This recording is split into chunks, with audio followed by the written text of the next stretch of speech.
اور اے نبی، ان کو آدم کے دو بیٹوں حابیل اور قابیل کے حالات جو بالکل سچے ہیں پڑھ کر سنا دو کہ جب ان دونوں نے بارگاہ الہی میں ایک ایک نیاز پیش کی تو ایک کی نیاز تو قبول ہو گئی اور دوسرے کی قبول نہ ہوئی۔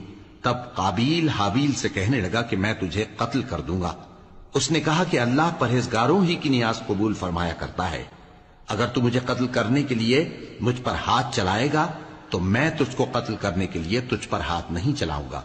مجھے تو اللہ رب العالمین سے ڈر لگتا ہے، میں چاہتا ہوں کہ تو میرے گناہ کو بھی سمیٹ لے اور اپنے گناہ کو بھی، پھر تو اہل دوزخ میں سے ہو جائے، اور ظالموں کی یہی سزا ہے۔